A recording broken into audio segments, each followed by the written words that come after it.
pursuit. They've been chasing that van right there. Now, It's exactly what he's doing. Are you Googling the laws right now?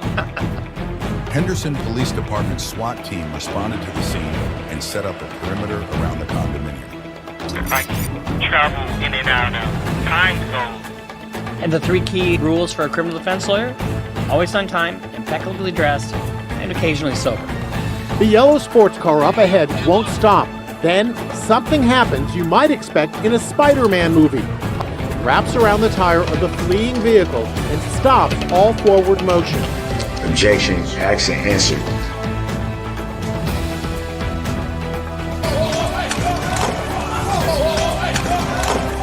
I mean, he leaps over the fucking bench. No, the thing is that's my property. You have no choice.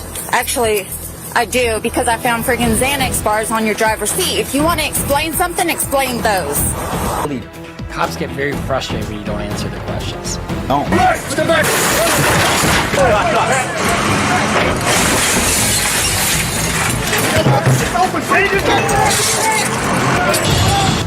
He's gonna go straight. There's a car right here. Got him.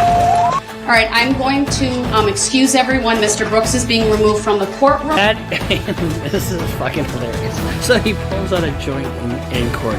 Go, go, go, go, go, go, go! Turn on your stomach!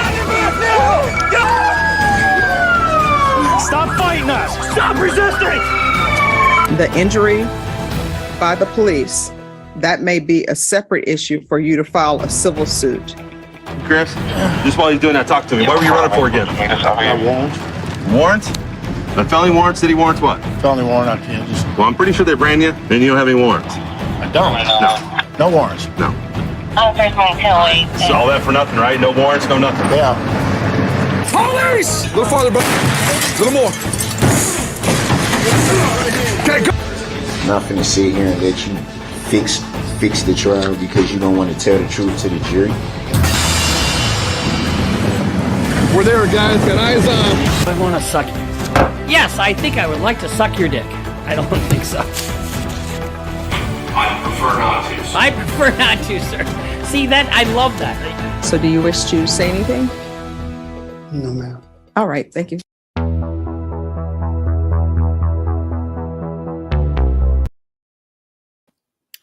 Well, hello. Welcome back. I'm Jody, and this is The Defense Rests. And we are here today for a more conclusive update on 2 important people in the true crime world. First one being Darrell Brooks.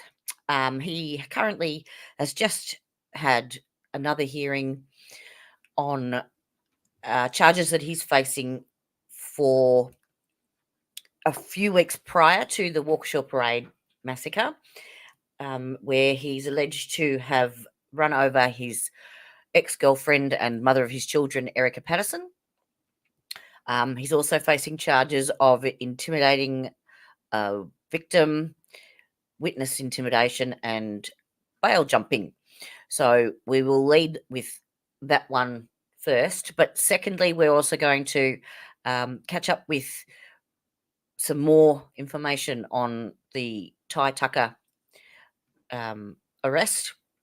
He was arrested in Oregon on his way back to the Florida Keys a day or so ago. And my last live stream explained a little bit about it. It was very bitsy. I apologise. But I'm actually going to get it from almost the horse's mouth today.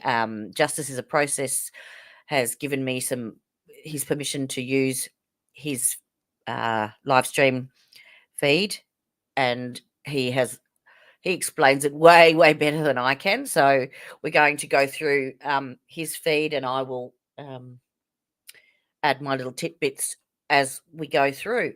So exciting evening planned.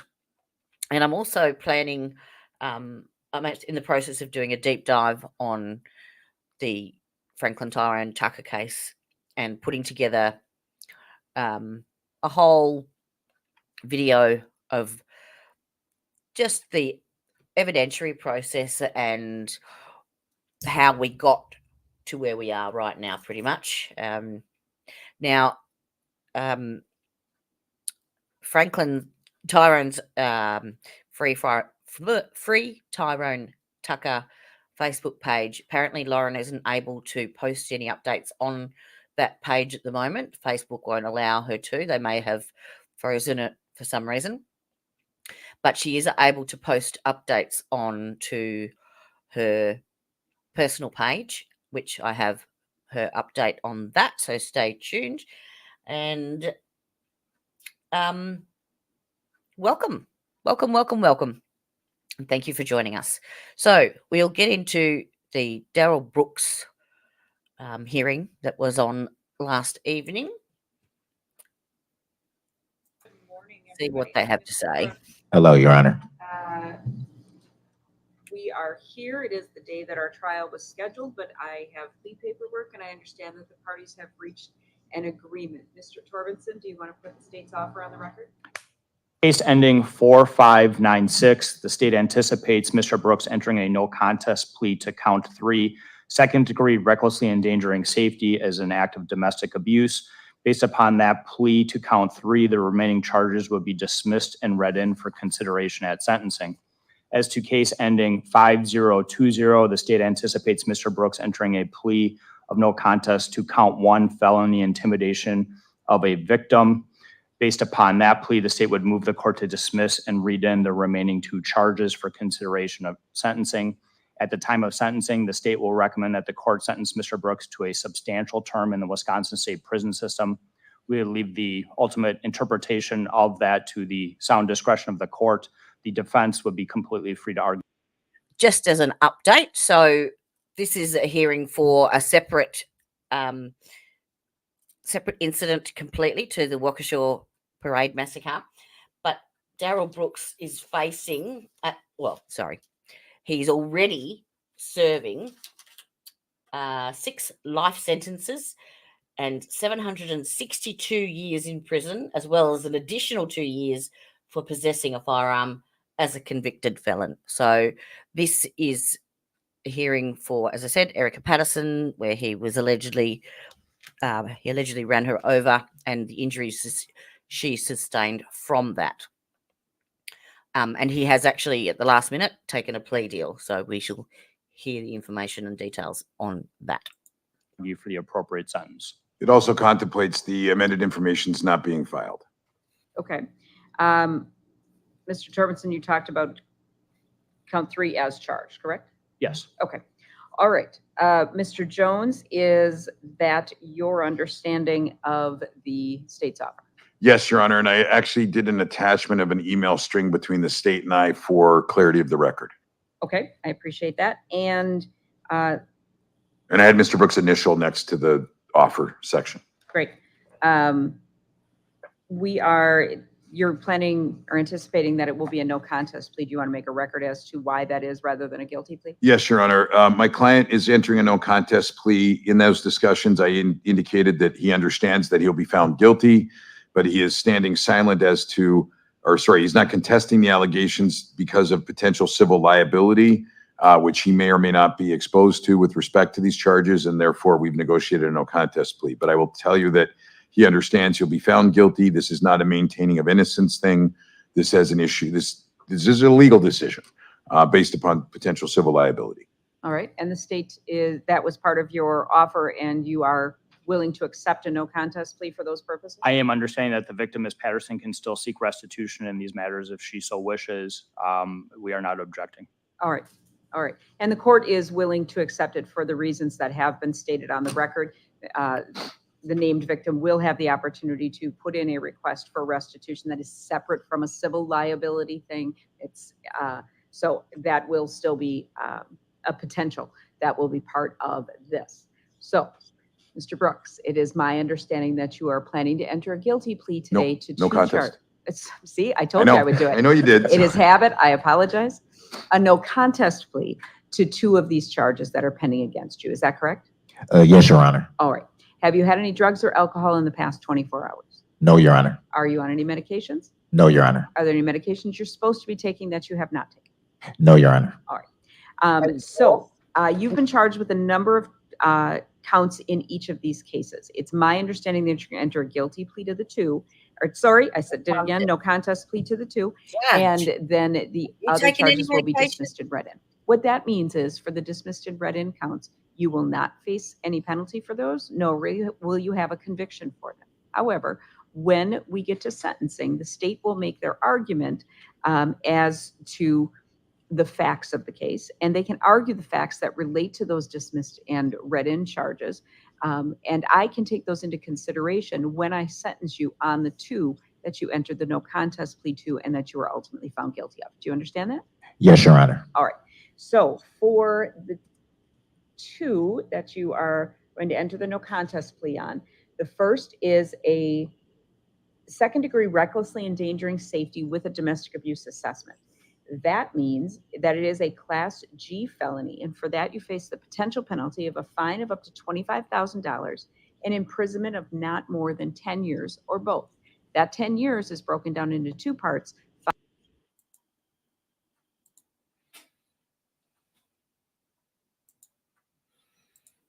5 years initial confinement and 5 years extended supervision as a maximum. Do you understand that's what you're facing? Yes, Your Honor. In addition to that, because of the nature of the crime, that this is someone that you have been involved in a domestic relationship with, or either resided with, or have a child with, you would face the domestic abuse assessment for that, which is just an additional $100 penalty that would apply against you, as well as a federal ban on ever possessing a firearm.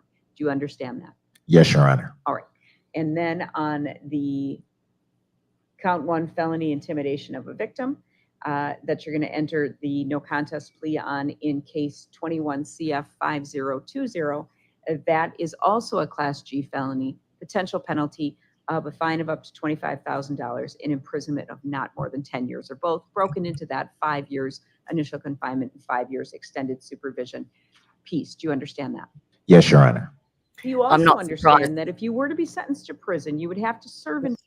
I'm not surprised he's taken a plea deal. I mean, he's facing 6 life sentences, 762 years in jail without parole.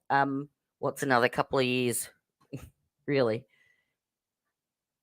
Prison each day imposed as initial confinement, because initial confinement time is not reduced by good time or by parole. Yes, Your Honor. Do you further understand that when we get to sentencing, I was not part of any negotiations, so I'm not bound by anybody's offer or recommendation. I will listen to what the state has to say, anything that the alleged victim has to say, either in writing or in person or in, I guess, any other form. Anything that your attorney says, anything that you say, and anyone who speaks on your behalf. I will take all of those things into consideration, and then I'll sentence you as I see fit, which could be up to and including the maximum penalty. Do you understand that? Yes, Your Honor. Do you also understand that because these charges are felonies, once you are convicted, there's some additional consequences, including the fact that you will never be allowed to possess a firearm at any time in the future. You may not vote in any election until your civil rights are restored. You will have to provide a DNA specimen to the Wisconsin State Crime Lab for DNA testing. And because these are violent felonies as defined under Wisconsin law, you may never possess body armor at any time in the future. Do you understand that? Yes, Your Honor. Do you also understand that if you are not a citizen of the United States of America, the plea of guilty or no contest for this offense with which you were charged may result in deportation, the exclusion from admission of this country, or the denial of naturalization under federal law? Do you understand that? Yes, Your Honor. Do you further understand that if you enter a no contest plea, you will be giving up all the same rights as if you had pled guilty?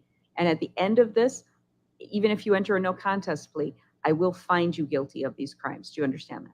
Yes, Your Honor. All right. So what is your plea then in 21 CF 4596 of second-degree recklessly endangering safety with the domestic abuse assessment? No contest. No contest, Your Honor. All right. And in 21 CF 5020, intimidation, felony intimidation of a victim. No contest. No contest, Your Honor. All right.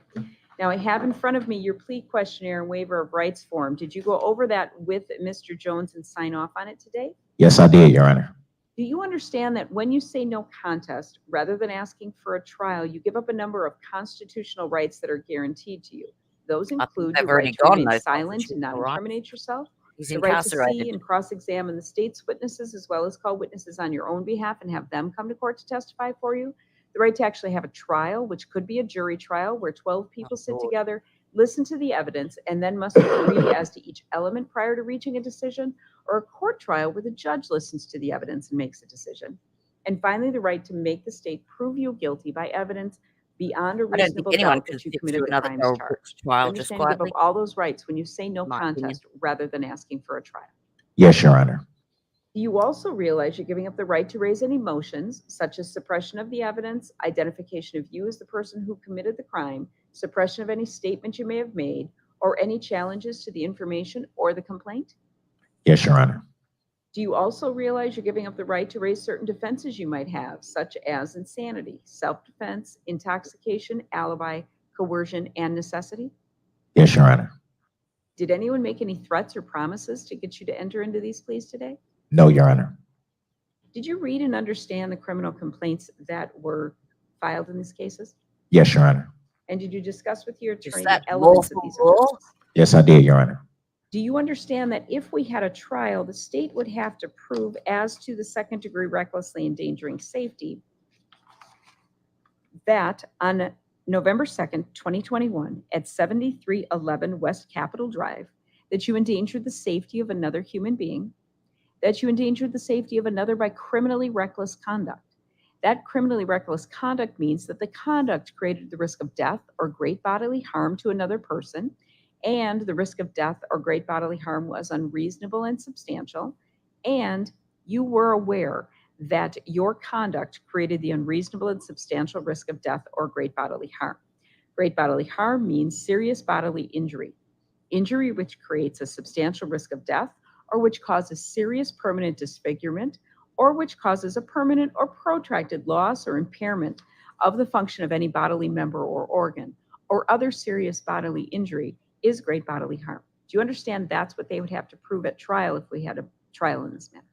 Yes, Your Honor. And you understand that by pleading no contest, you are admitting that you believe that the state has adequate evidence upon which they could convict you, and you are opting not to challenge that evidence. Is that correct? Yes, Your Honor. All right. His counsel As is so to excited he's playing on his count phone. 1 in 21 CF 5020, do you understand that's the felony intimidation of a victim? Gonna be That home if we early. had a trial in that Nope. matter, the state would have to prove He took a plea that deal. between November 5th, 2021 and roast on. November 15th of 2021, from 949 North 9th Street, that, what are the initials?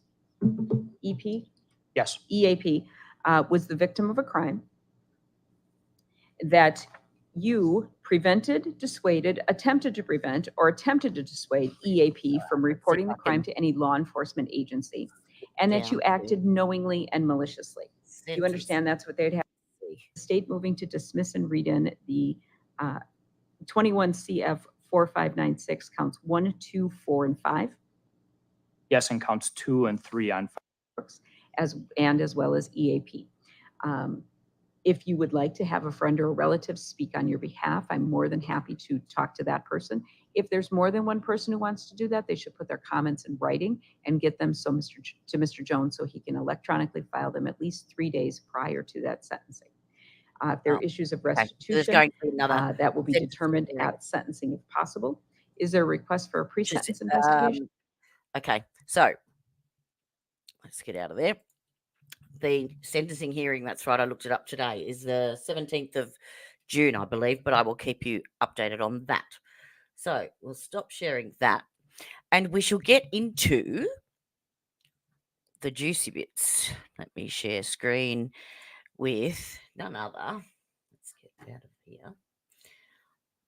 Then the infamous, should need no introduction, Stephen from Justice is a Process.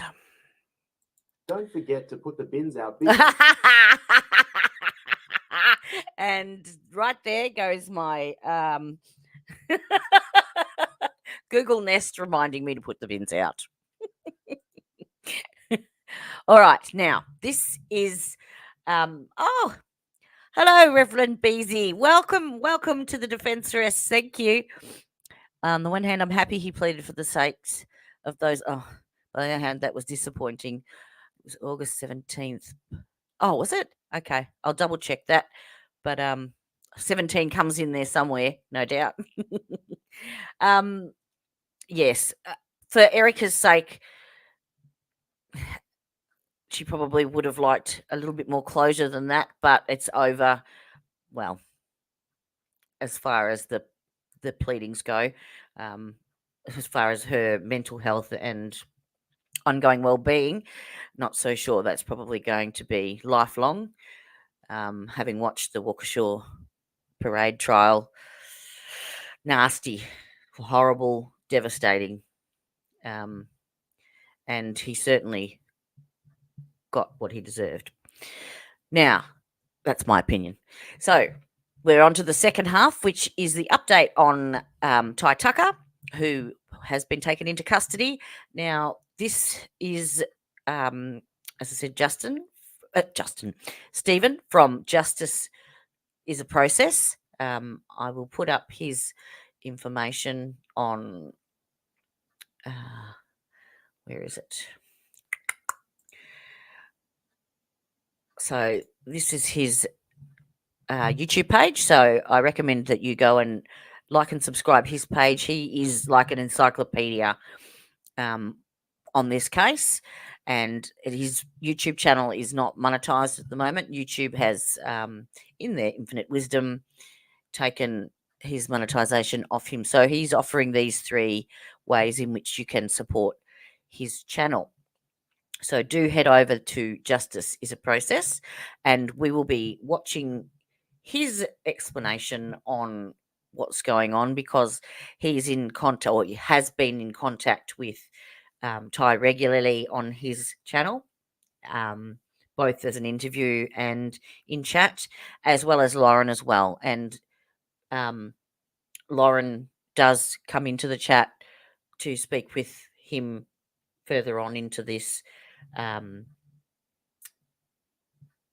video that he put out yesterday, and they're waiting at the moment. He's being held in, I can't say that the name of the place. It starts with M, but it's in Portland, Oregon. Basically, what has happened in the lead up, I'll let Stephen explain it. He does a way better job than I do. Trust me, if you watch my last live stream, you'll understand. All right, take it away, Stephen. Anyways, I apologize for the sound issues. So anyways, let's talk. Let's get caught up now. So what I was saying was, the last time we talked, Ty was in chat. We were chatting, and Ty was going to be turning himself in. He was planning to turn himself in. He was going to fly down to Key West and turn himself in, and he was waiting to file some motions and get with the judge. Essentially what occurred, and again, we're going to, the chain of events, Ty unfortunately misunderstood how this was supposed to work. He was supposed to get with his bondsman, so the bondsman could escort him back and ensure that what happened didn't happen. He, through a series of unfortunate events, thought the bondsman was a previous bondsman that was reaching out. He contacted the judge and told the judge's office, I'm coming. I'm going to be getting on a plane. Obviously, the judge here, who isn't trying to do Ty any favors, didn't do anything to prevent what was going to occur here in this when he goes through the airport and they check him. He was also supposed to stay on pretrial services. In other words, the bondsman's supposed to coordinate with pretrial services because he's on a monitor. So when he left the house, immediately comes up, and I believe probably it alerted them, and a fugitive warrant got issued, and he eventually gets picked up at the airport because they're aware he's outside of where he's supposed to be, which doesn't take a whole lot of a long time, and the fact that there was already an arrest warrant issued. And as a result, they came and picked him up at the gate, and now he's in jail, and now he's going to have to be transported however they decide. He could be transported by bus, but I think someone's going to come down and probably pick him up. But the bottom line is he's going to be transported by somebody from the Monroe County Sheriff's Office, which is a little concerning because I kind of think that's what they wanted all along, because as they're transporting him, they're going to be able to say, hey, we were with Ty Tucker. We were able to hear what he said, and they will be able to recount any type of incriminating things. And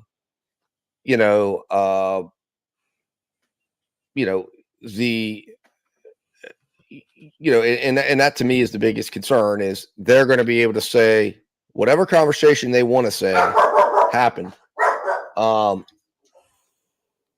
Happened. And that would be hearsay, though, wouldn't it? They'd have to have it recorded, and they'd have to have read him his Miranda rights prior to being able to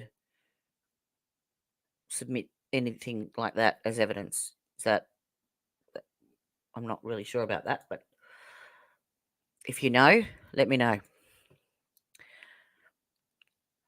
Oh, come on, play. And with these guys, I would not put it past them to say, hey, Ty said something incriminating. Ty said this, Ty said that.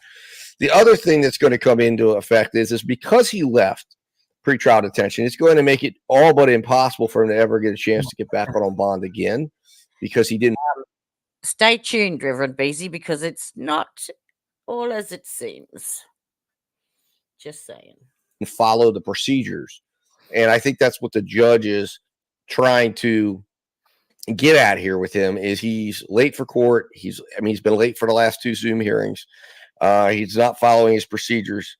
And he's, just constantly late and constantly pushing things.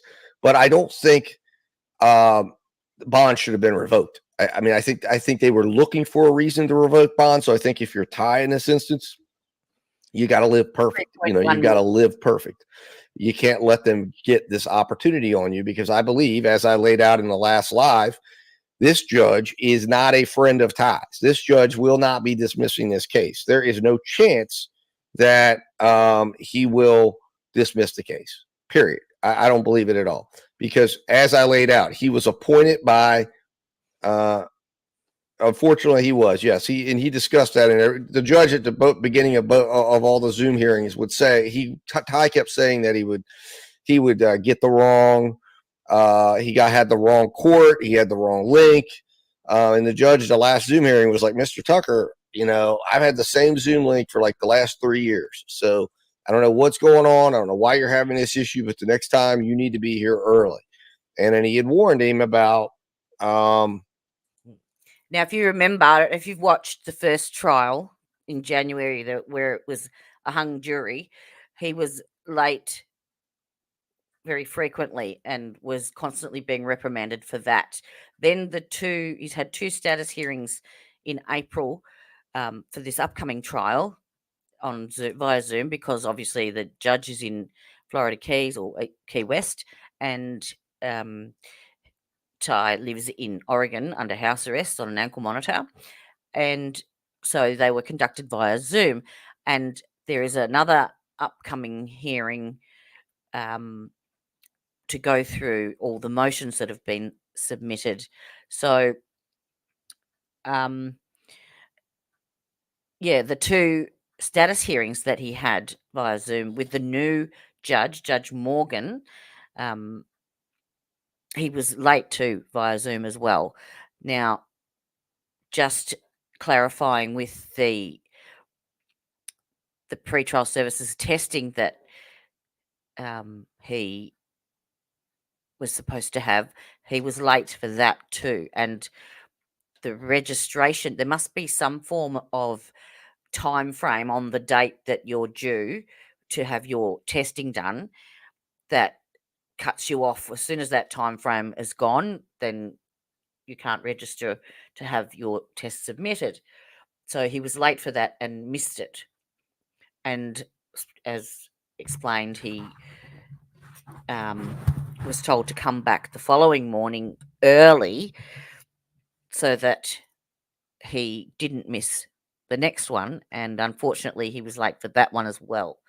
So that is, and the Judge Morgan has, he's an ex-military background, so he's all about procedure and making sure that everything's done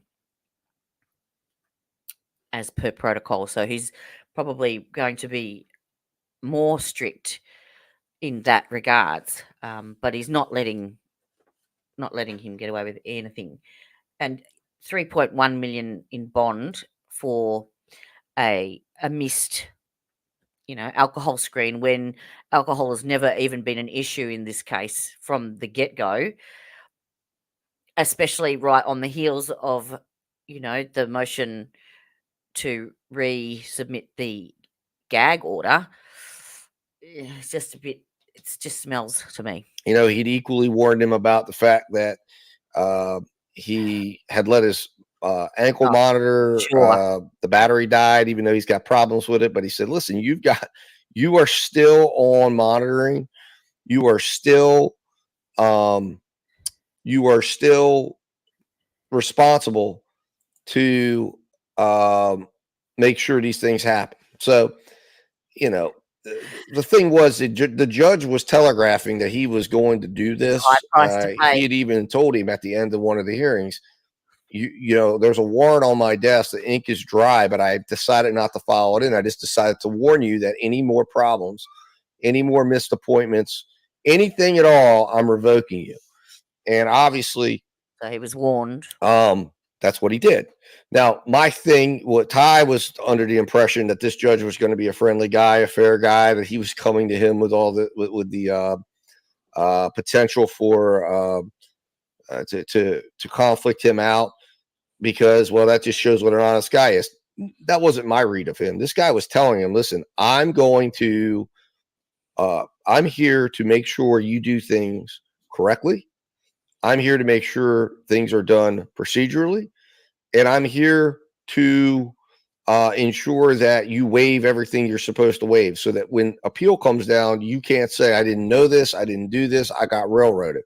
And on top of that, because he's a new judge, because he's the newest.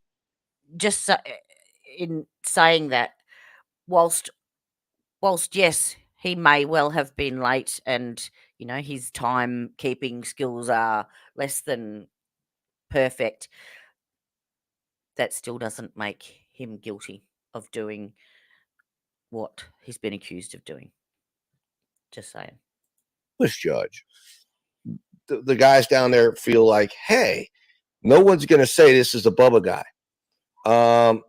That's exactly right, Flash Fan 85. No one's going to say this new judge is Bubba.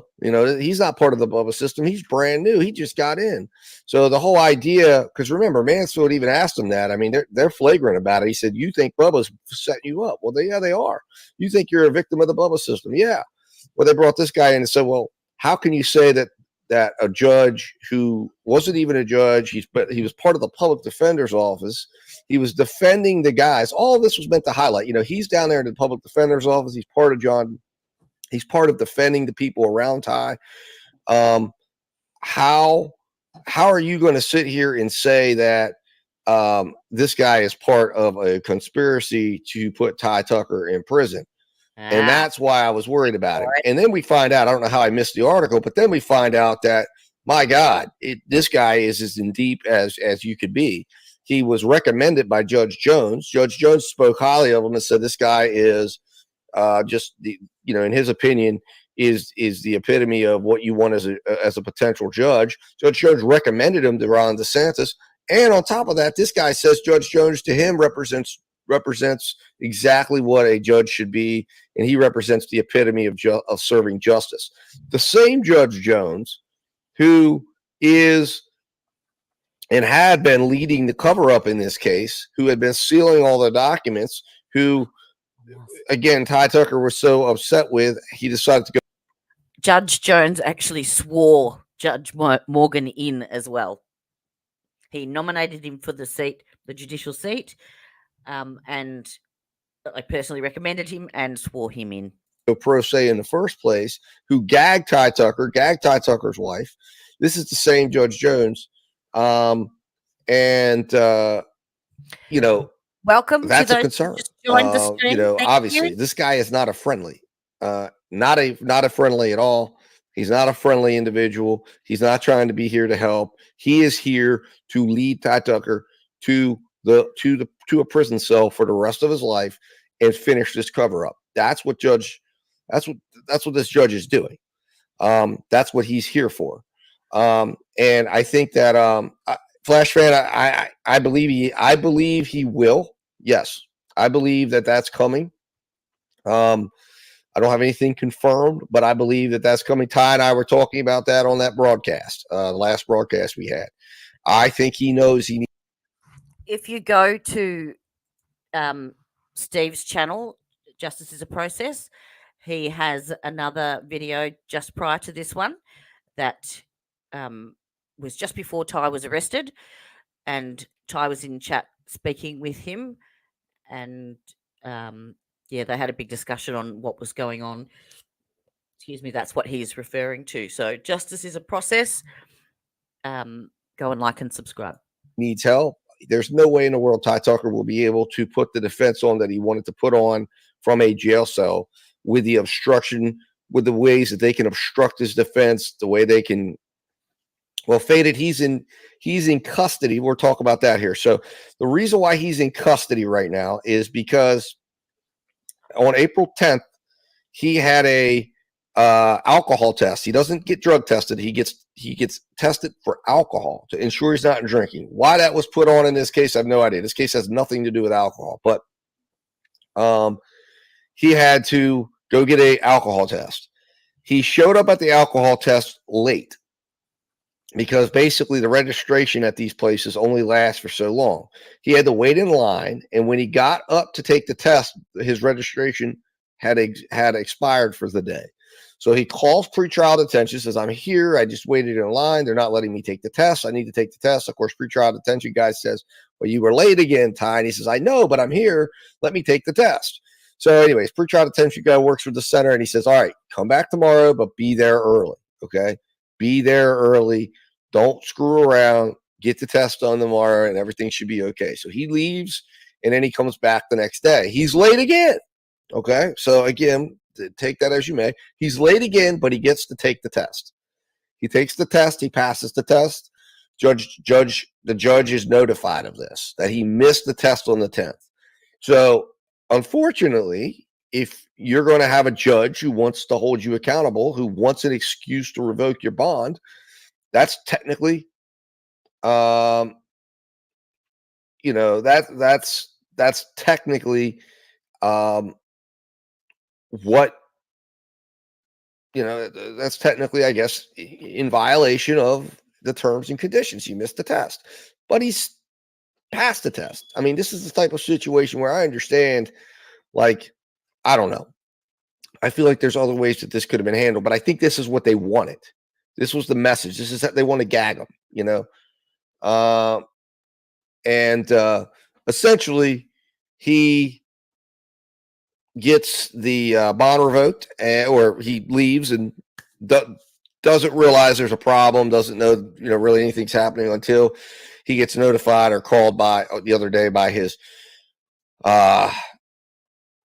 pretrial services guy. It says, yeah, the judge has revoked your bond. Well, Jeff, it's simple. It's real simple. I can be in his, because it isn't about telling time. It's about the facts of his case, Jeff. And I've looked at his case, and he's innocent. Okay, whether you like Ty Tucker or not, whether you think, whether you think he's irresponsible, you think he's arrogant. A lot of people didn't like him at trial. When they had him, when they were watching him, at his trial. But the bottom line is, this is a situation where he is a truly innocent guy. He is more innocent than Nikolai Mew. Okay, Absolutely, and excessive. I mean, this is the new judge, Judge Morgan, not the old one that adjudicated over the first trial in January. The new judge, the protege, so to speak. he's being set up, and I don't know if you've looked into much of what I've put out on this case, but Ty, if you go to his website, freetytucker.com, it's not even a website, it's a YouTube page. He's got a voluminous amount of materials on that page. And it's clear that he is an innocent man. He's not the most responsible guy, but listen, who is, right? And I'm not saying that he's right in everything he's done. I'm not saying that, obviously he handles things not in the way I would like them to be handled, and not in the way someone should be handling when you're facing a capital charge. But it doesn't change the fact that the state of Florida does not have the evidence in this case. He is a wrongfully accused person. Half Irish. Let's see. What did you say here? He should have focused in the lack of evidence instead of trying to. Well, that's part of the problem with Ty. Yeah, my opinion on this is because he's a pro se defendant. That's he wanted to do that to have the story told, because it's not an unusual occurrence apparently in Florida for people to be wrongfully accused. And if you actually go back and have a look, there is no evidence against Ty at all. What they have is Travis Johnson's coerced testimony, which he has since recanted, and a photo from Ty's Facebook page, because this happened in November 2017. There was a photo that Ty had posted on his Facebook page of him dressed up in a Halloween costume with a fake plastic knife. And the only reason he became a person of interest was because the following day, they'd identified John Travis Johnson's vehicle, and so he was a person of interest. And the following day, Ty was seen walking with him to, I think, get their phone recharge voucher done. And so the police observed Ty with John Travis Johnson, and then went to his Facebook page, saw this picture, and went, "Oh, he looks like he could have been involved. Let's bring him in for questioning." That's when they detained him. So, yeah. And there was a lot of information that was not allowed to come in through the first trial, as well as the gag order, which they were trying to reinstate again just prior to this arrest. There's a lot of really dodgy stuff going on. He is so involved in this thing, and this is why you don't represent yourself. Yeah, what he needs to do, in my opinion, he needs to focus on not proving his innocence, but proving reasonable doubt.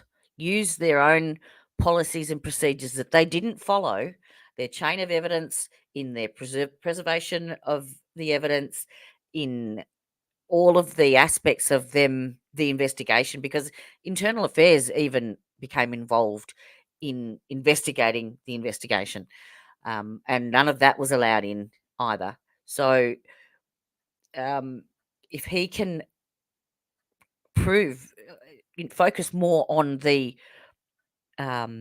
reasonable doubt, because it's the burden's on the state.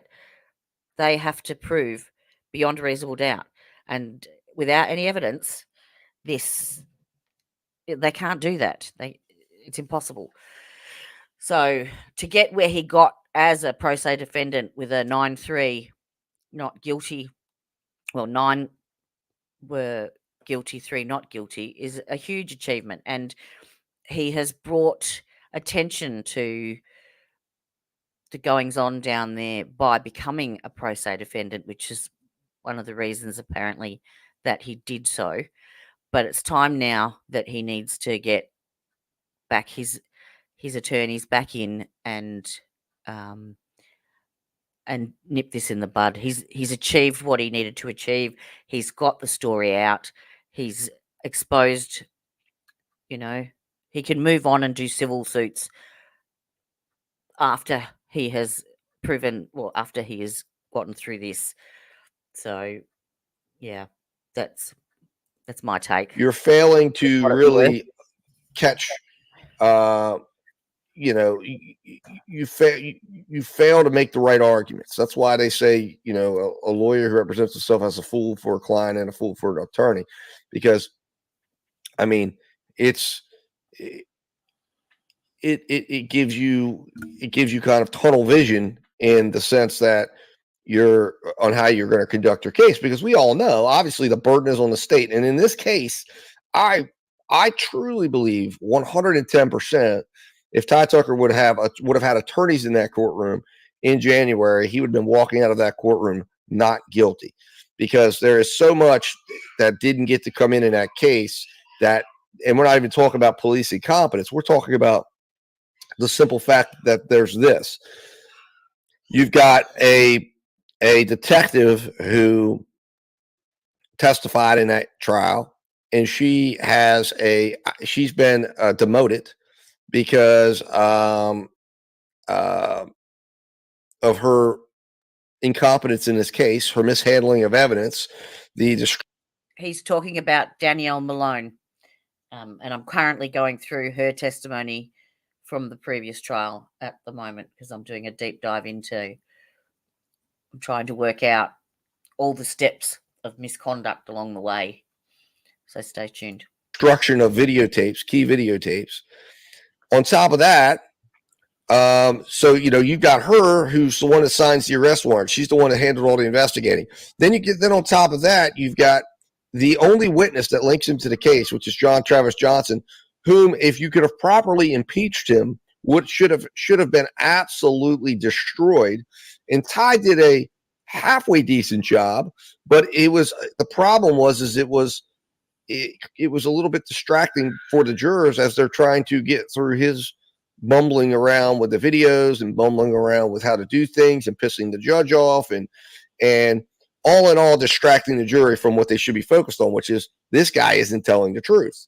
So when they get to and then on top of that, he mishandles, the DNA expert ends up getting called, and they act like inconclusive somehow should be used as evidence of guilt, when inconclusive clearly is the definition of reasonable doubt. If something is inconclusive, it breaks for the defense. That was never addressed, because when they go to closing arguments, Mansfield makes a absolutely ridiculous argument that Ty Tucker had no way to know that should have had no way to know that blood on the knife was the victim's, even though he was told that hours before by the captain in an interrogation. But unfortunately, that was allowed to slide in along with pictures that should have never come in, because he testified. And when he testifies, although he did a great job testifying, because he testified, one of the key pieces of evidence, it wasn't even evidence, but one of the key things that the jury said was swaying people to the guilty side, was because the state was able to infer that there was a trip based on pictures on Paula Belmont's Facebook page, that there was a trip to California. There was no evidence presented that Lauren Janae or Ty Tucker or anyone had anything to do with that trip to Florida. She was going out to see her family. But the inference was she goes on this trip to Florida and then comes back and gives her proffered testimony, now saying Ty Tucker wasn't at the scene. So anyways, the point is, they make all these arguments, and Ty gets upset and goes and spends his closing argument addressing those. Well, here's the thing, though. That's why, Jeff, I think that what he was trying to accomplish in the first case, or when he first tried the case, was attention to the case. And he wants attention on this because, listen, there are other people down there that have been a victim of these people. You got to remember, there's a prosecutor who was suspended twice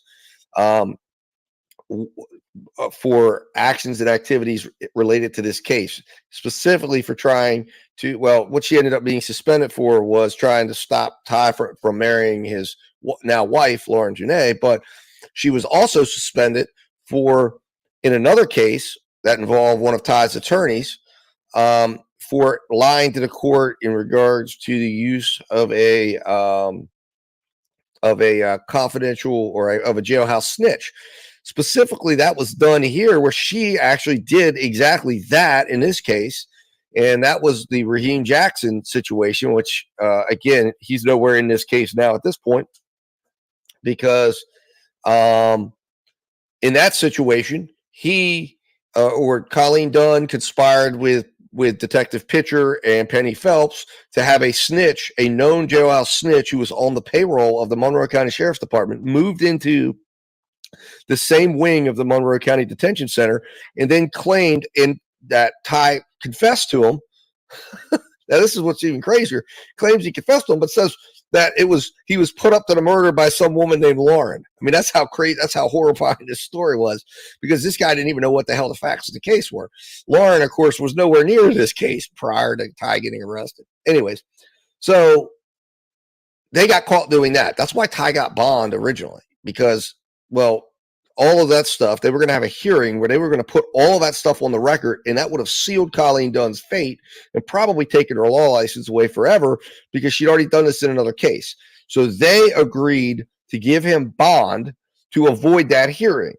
When they avoided that hearing, she got to just simply get suspended again for another year for her actions to try to prevent the wedding between Ty and Lauren Janae. Now, though, that's come back to bite probably Ty in the ass in a way, because guess what? She finishes her suspension, and Dennis Ward just hired her back into the district attorney's office. So she's back. Maybe she'll come back on the case. I mean, that would be the most egregious thing, but she's going to be there in that office helping prepare it, helping to do anything she can to get Ty Tucker convicted. And now they're going to bring him down in cuffs and store him at the detention center. And now this judge is trying very hard to develop at least the public reason why he won't be able to release Ty again on bond. He has a $3.1 million bond, which is akin to no bond, because nobody has $3.1 million to post. Well,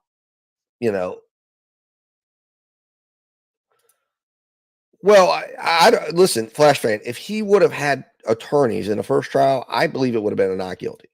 I believe it would have been a not guilty. I believe it would have been, I think you're right. There wouldn't be a need for another trial. But hey, Cam Miller, how you doing, sir? But my thing is, when it comes to Ty, I understand there are people that are frustrated with him. They're frustrated by how he acts. But the bottom line is, at the end of the day, he's an innocent guy, and that's what we have to focus on. That's where the focus has to be. And again, perhaps, maybe, you hate to say something like this, but maybe the best place for him right now is to have to go back into detention if it gets him to agree to hire an attorney, because I don't think the outcome would have been any different. Yep. That's exactly right, Jeff. You're 100% right. I believe in that.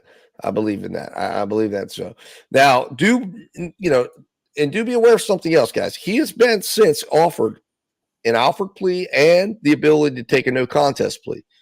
Well, Flash fan, that's what I'm wondering. Because it was such a disaster. See, the reason why I'm wondering that is because every hearing we have, since the mistrial, big boy Mansfield has been basically attempting to really paint the picture that the coverage of this trial created a threat to the families of these district attorneys and the state attorney's office, and that they're really worried about their safety. So I could see, yes, a motion coming to say, hey, we're going to try to shut this thing down. And that would be scary as hell. But it could have, but the only reason why I would see that not happening is because Florida, believe it or not, is one of the states that really holds it. It's very important in Florida for there to be cameras and the ability to see things, and really gag orders are not common in Florida for that reason, because of the sunshine laws, where the courts are supposed to be transparent. You're supposed to be able to see what's going on. So for that reason, I think Judge Morgan may be a little trepidatious, because I think that would really feed into the idea that Ty Tucker is being railroaded here. So I think that I think that would really make people step back. I think that would really get people like Court TV fired up. It might have them come into the case and really start digging into this when they say, well, why are we being kept out? Why aren't we being allowed to see justice as it unfolds in the courtroom? So, yeah. How you doing, Gabby? Nice to see you. And I agree, Sarah, absolutely, 110%. Justice absolutely should be made public. I think it should be something that should be seen, because, listen, there's really nothing more, nothing scarier than somebody who finds themselves entwined in the justice process, because it involves you losing your liberties, losing your rights, losing your freedom, and losing your ability to live. Because and that's the part that I think is, sometimes gets missed, especially when right after this trial and Ty was making appearances and coming out and talking. And it was like I think a lot of times it's like we're on YouTube, we're talking about these things. These people normally are in jail. They're not available to talk or to be right here with us. And here he is with us, but he's facing life. He's facing the rest of his life in prison. And, we've got it. How you doing, Christine? Welcome. And that can't be forgotten, because he truly is. I mean, it's a fight now for, his life. He's going to be in a cell, and again, I understand where Jeff's point's coming. Well, don't be stupid. Don't do dumb things. You're in a fight for your life. Yes, I agree with you. And I agree, he's not the most responsible guy all the time, but that doesn't change the facts of his case. That does not change the fact that everybody should be upset about Ty Tucker's case, not because of Ty Tucker, whether you like him or you hate him, but they should be upset about his case because it could happen to any of us. Any of us. Understand that. What's happening to him is he's being prosecuted with no evidence. This is a guy. This is not a guy. Like a lot of people, I think, oh, well, Ty was in the wrong place. Ty Tucker was staying at and again, a lot of you might not understand the origination of this case. Ty Tucker was staying at basically a converted apartment. Okay. Friends of his had to leave. Now, he was around the homeless people and the drug culture down there. Okay. He was, yes, but he was down there helping a friend. He went into the warehouse where he was staying at because a friend of his had to leave because they had gotten into an altercation with someone else in there who filed a restraining order. So this gentleman had to leave. He didn't have time to move his stuff out. So he said, Ty, would you go stay down there in my room that I was renting until we can get my stuff out? And Ty said, yeah, for the next week I'm off. So I'll go stay there. Sure. I'll stay down there at stay down. It's better than staying at Cots. It's better than, and I'll stay down there at this warehouse. And yeah, I agree. I completely agree. It must be absolutely petrifying.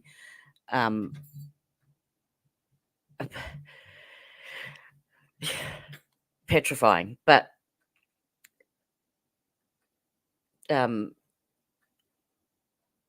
watching and listening to Stephen's breakdown, who has gone right over the case with a fine-tooth comb,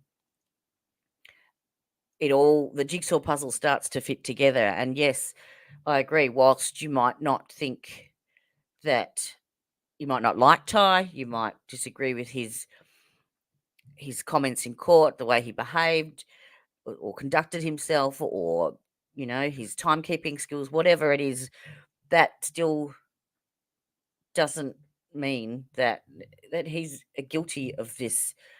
And that's what blows my mind, that it could happen to anybody. And this was, if you go back to the previous video that Stephen put out a couple of days ago, it explains in more detail how massive that decision was for Ty to do that, become a pro se defendant, because he literally put his life on the line to get this story told so that it didn't happen to anybody else. That was originally his main goal, to get the story out there. And this is one of the reasons why I'm following the case so in depth, because I don't believe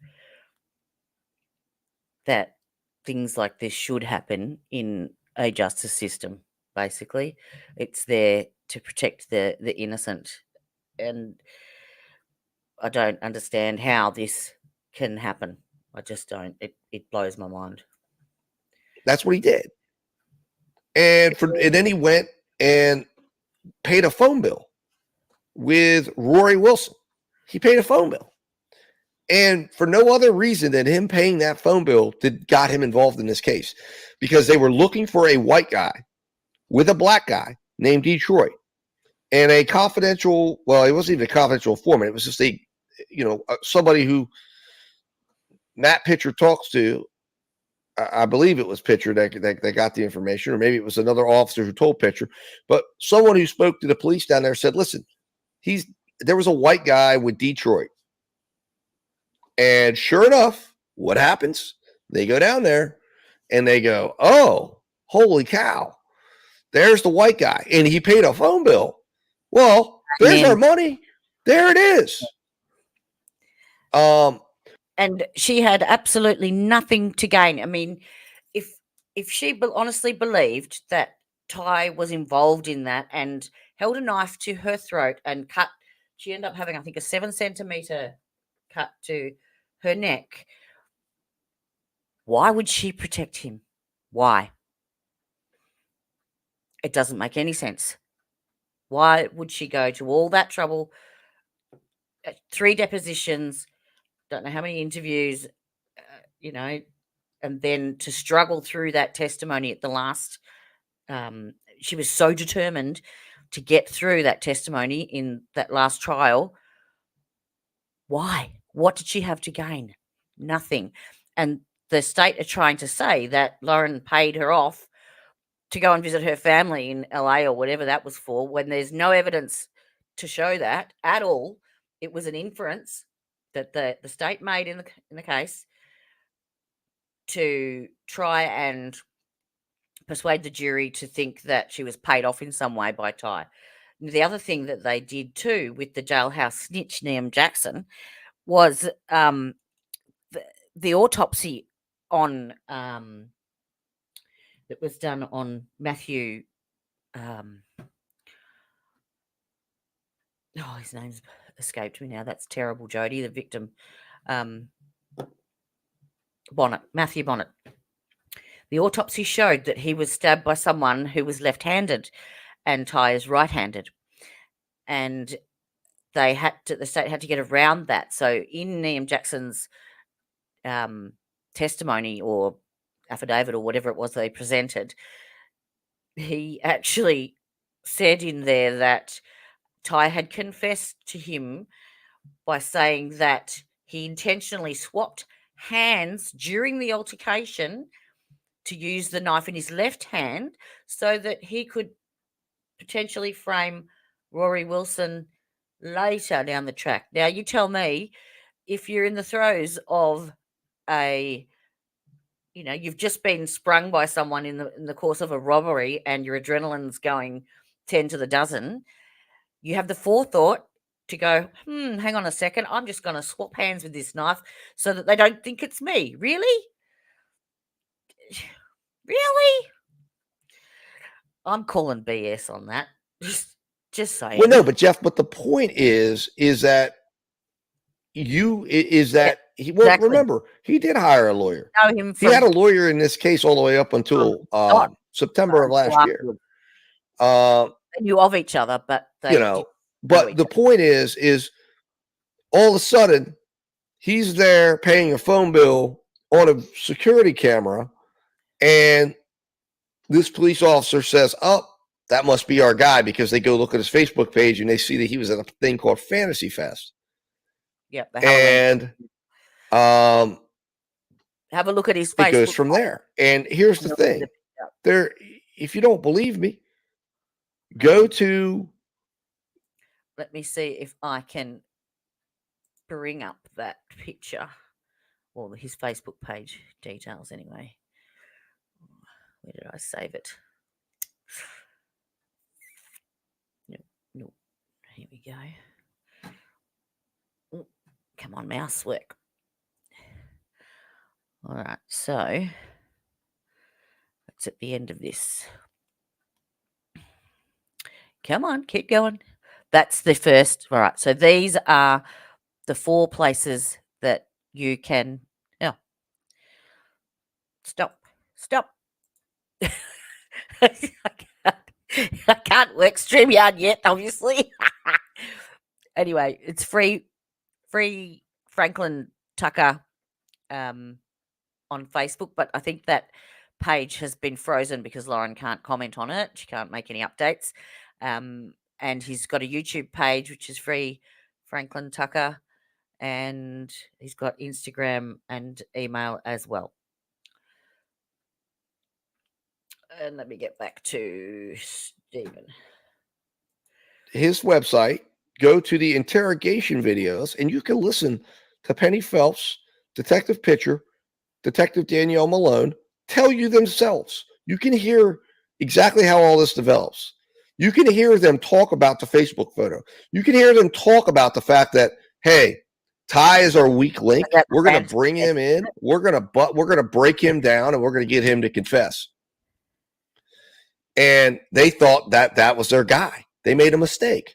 So they made the decision, okay, we're going to move in. And then they're watching, and they see Rory Wilson, and they see that Rory and his wife, or I guess I don't think she was his wife. I think she may have been his fiance.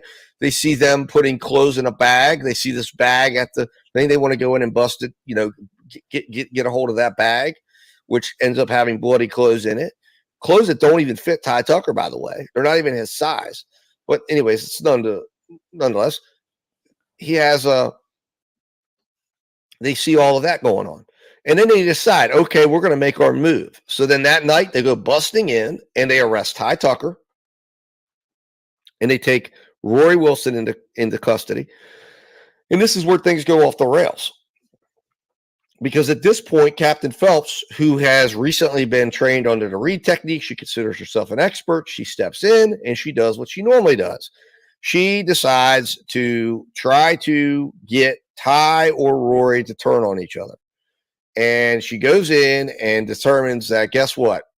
It looks like Ty isn't going to be willing to turn on him. So she starts working on the girlfriend of Rory and gets her to implicate Ty.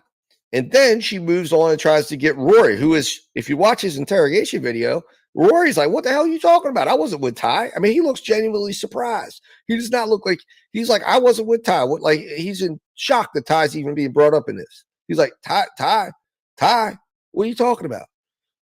Eventually, 3 minutes of tape is missing. And right before it, he says, so you're telling me if I say it's Ty Tucker, I can go home? Tape cuts off. At his trial, he discusses those 3 minutes.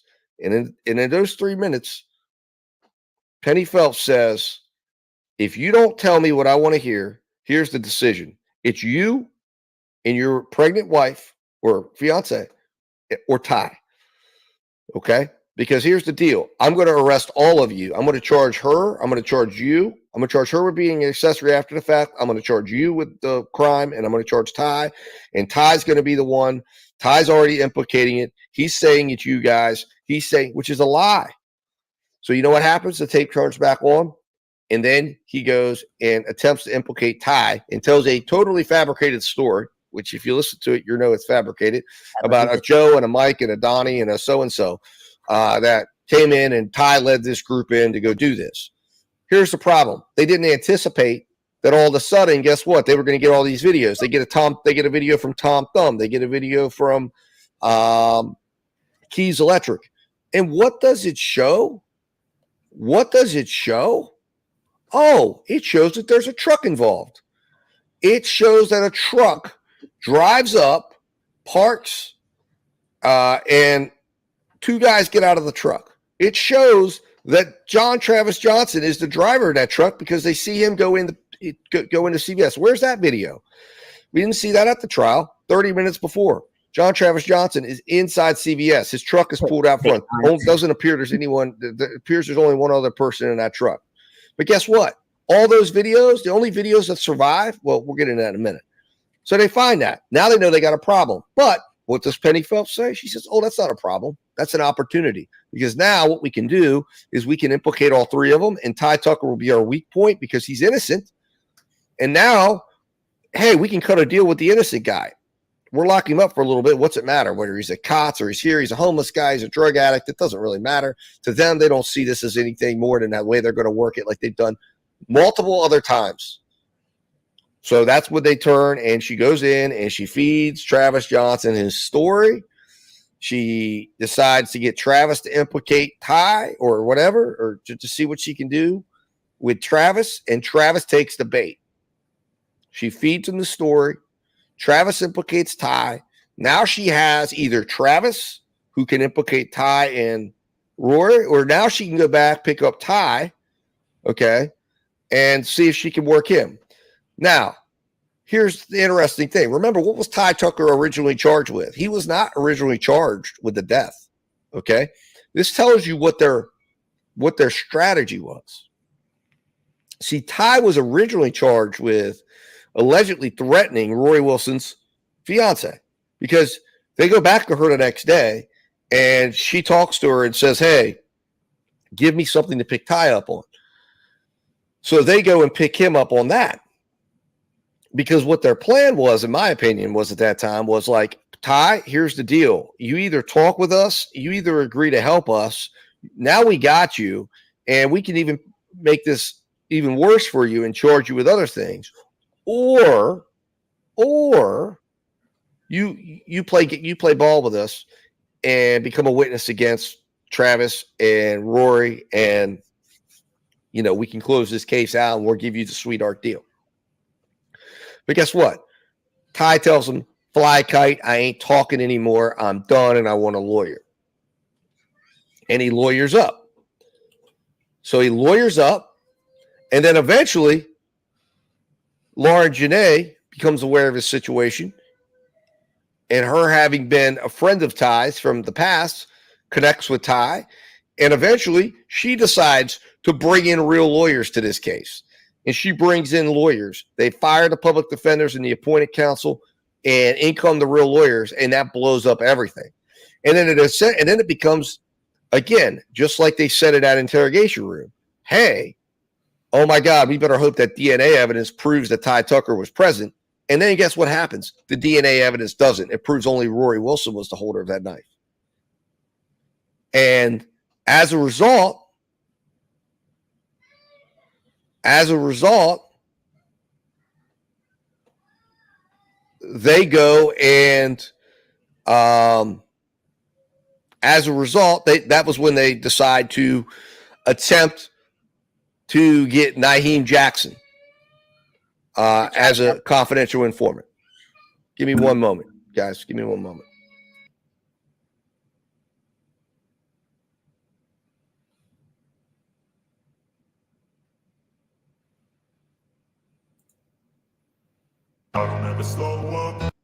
Traffic Area Task Force that Penny Phelps was the head of. So that's why the task force comes in and says, we got to solve this case, and we got to make sure Anthea Clay doesn't get picked up as a part of it, because she's a huge asset that we need in several cases that she was involved in.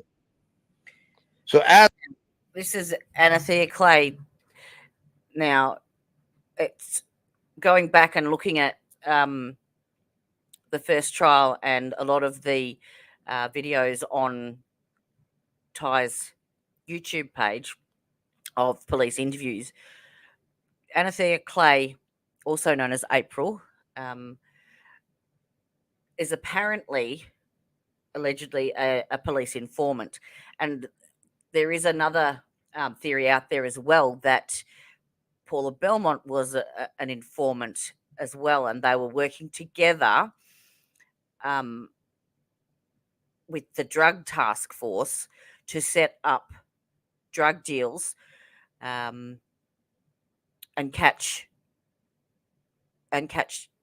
dealers, because the treehouse was known as a place of ill repute and where you could purchase illicit substances. And during the trial, I don't know if you remember that there was a $100 bill found at the crime scene, and apparently there was $1,000 of marked bills used during or given to apparently Paula, so that they could be traced back to the dealers when the money was exchanged. And somehow Rory Wilson and John Travis Johnson got wind that there was this money that Paula had, this $1,000, and that's what they were going to her place, to the treehouse, to rob her. That was apparently the motive behind the entire incident. This is one of the conspiracy theories that's going on. But Anathea Clay refused to have her police interview videotaped completely. She there's about half an hour's worth of footage of her going into all sorts of explanations and excuses and stuff with Penny Phelps, but ultimately they turned the cameras and the audio off, and her interview is not recorded. So yeah, there is so many aspects to this case that just have so many unanswered questions, and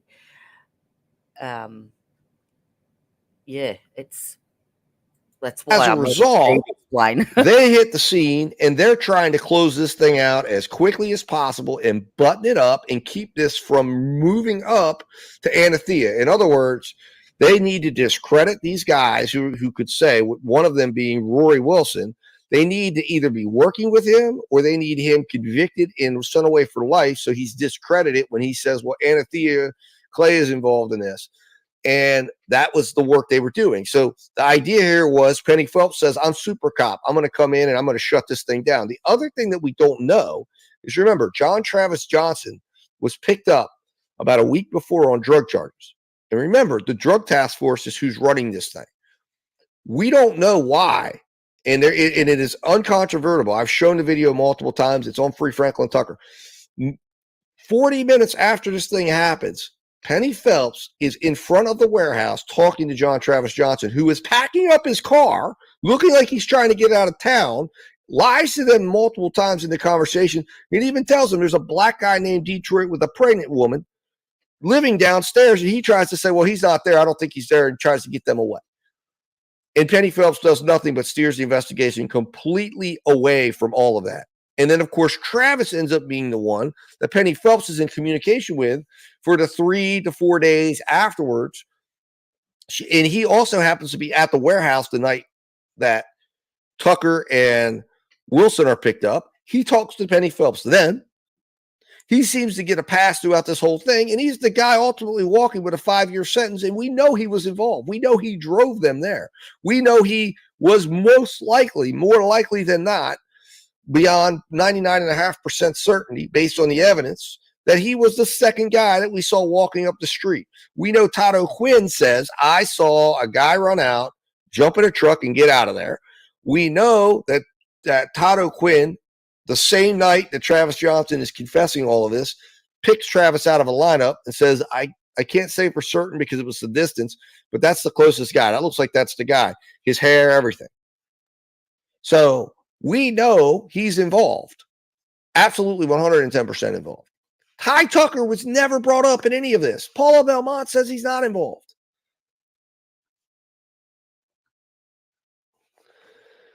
So it's a situation where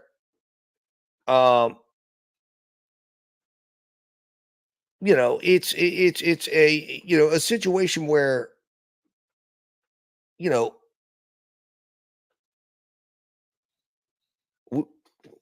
it makes no sense. Now, here's the other thing. Here's a couple of other things that you need to know.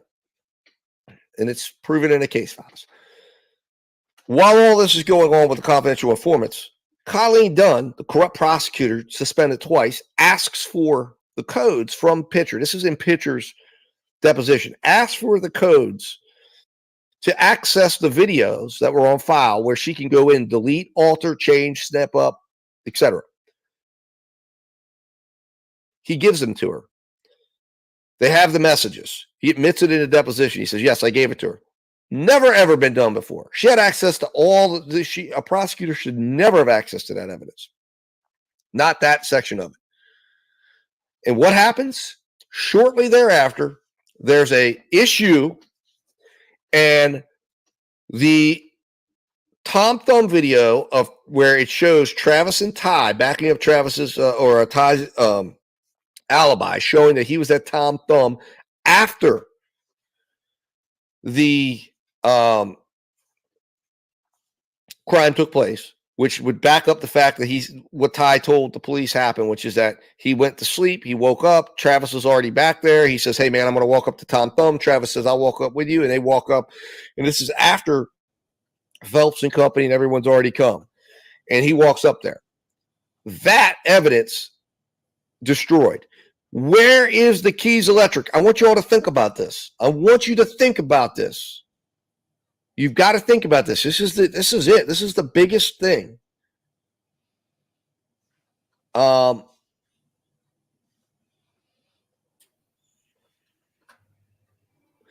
Jeff, he was fed. Have you not seen? I mean, I would say you need to go to the website, and it's absolutely right on tape what happened. You've got to watch his entire interrogation. Okay, it's the most egregious thing ever. There's an expert report which I have in my possession. I showed it in another live. That an expert on the read technique came in and watched it and agrees he was fed. And the story he told did not offer any new evidence. It did not offer anything that, nothing to verify it. And he repeated back the exact same story that she gave him. For 6 minutes, she told him the story. He came back and told it. On top of that, he filed a motion through his attorney saying that story was BS and that he was fed the story. He admitted he was fed, and that was the motion to suppress that Judge Jones kept out of the trial. And had he been confronted with that, because it's a document that was filed in court by his attorney, Seth LeVay, who was going to come in and testify to certify that document was truth. Seth LeVay, as a lawyer, has a requirement that he cannot submit false documentation to a court. So he has to have a basis of truth out of it. And that's what he was going to testify to, that was a basis of truth, and that wasn't he allowed filed that motion in good faith. When you look at that, in the fact that Travis Johnson certifies in that motion, or claims in that motion, that he was fed the story, that he lied, and that he was pressured by Penny Phelps to implicate Ty Tucker in that interrogation, only to change it when he was offered a 5-year sentence that allowed him to get out of prison within. So he took the plea deal for the state for time served to 5 years. That was his incentive, and they let him go if he testified against Ty. But if you do go back and watch on Free Franklin Tucker, his YouTube channel, there is a multitude of videos of all different stuff.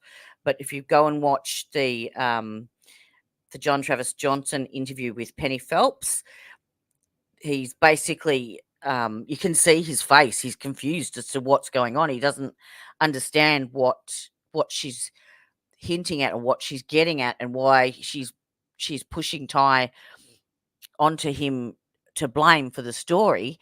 And then suddenly there's 3 minutes missing from that interrogation video, and the next thing you know, he's implicating Ty in the robbery. So yeah, I encourage anyone to go and have a look, if you haven't, onto the YouTube page for Free Franklin Tucker. And the other thing is they do have, I might fast forward a little bit here, but yes, Stephen produces this expert on the read technique, which is an interrogation technique used by the police to interrogate suspects and what have you, and they can pretty much tell you whatever they like, and it's a certain way that they interview. And the interrogation tape was shown to this expert, and he did a report on it. Let me see if I can. He does pull it up. Here it is. Let me skip to this bit. Guys, let's share this thing. Oh, I gotta just like It's very that. Just when I was about to give up. Very interesting. But this wasn't allowed to be brought in either. And Treehouse Docs. All right, here we are.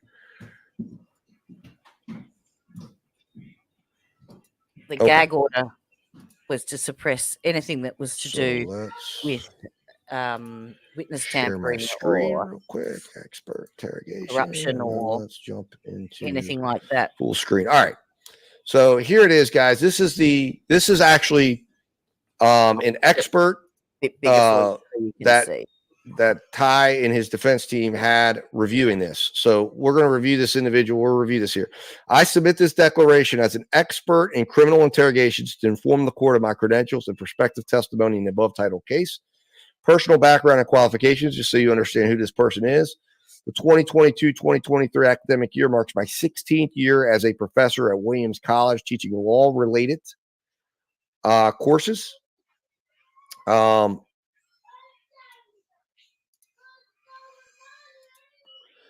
I graduated magna cum laude and Phi Beta Kappa from Amherst College in 1981 and graduated in 1985 from Yale Law School, where I was editor of the Yale Law Journal. After law school, I was a law clerk for Judge Edward Becker on the United States Court of Appeals for the Third Circuit, followed by 3 years as a senior attorney writer at the Federal Judicial Center in Washington. These are all the publications he's had. My expertise in this area is recognized nationwide. In the 2007 American Bar Association listed my website truthaboutfalseconfessions.com and its top 100 related websites, and first among criminal law websites. I am frequently contacted by media and attorneys seeking consultation. I've been formally retained as an expert consultant in more than 250 cases and have testified in 42. He's been qualified in Florida, Alaska, Arizona, Colorado, Connecticut, Florida, Georgia, Indiana, Kentucky, Massachusetts, Montana, New Hampshire, New York, North Carolina, Ohio, South Carolina, Vermont, Virginia. You see all of them here. So he gets into the background about false confessions here and says that there have been documented cases of people who confessed to crimes that they did not commit. In the 1990s, social scientists and legal scholars began undertaking studies and developing an extensive literature advancing understanding of interrogations and confessions. This work has been conterminous with another crucial development, in large part due to DNA testing. The surprising prevalence of false confessions has been established. DNA testing, and I want you to understand, DNA testing in this case is here, right? We have a state attorney who knows DNA testing is exonerated Ty Tucker. This expert is saying if you have DNA and you have a false confession, go with the DNA. The DNA has exonerated close to 400 persons convicted of crimes. More than 1/4 had confessed. Spurred by this discovery, reformers redoubled efforts to identify false confessions. Many hundreds of proven false confessions have been documented, and virtually everyone acquainted with this area recognizes that these cases represent only a sliver of the cases of false confessions. Interrogation methods widely utilized by law enforcement significantly contribute to false confessions. The basic approach is often referred to as the Reed technique because Reed and Associates has produced the most influential interrogations manual and training programs. The literature referenced in footnote 1 documents and explains the correlation between this method and false confessions. Confrontation and minimization are at the heart of the Reed technique. Confrontation involves interrogators expressing certainty of the suspect's guilt and aggressively thwarting his denials, as well as confronting the suspect with evidence, often exaggerated or fabricated, allegedly establishing his guilt. Minimization involves introducing themes accident, provocation,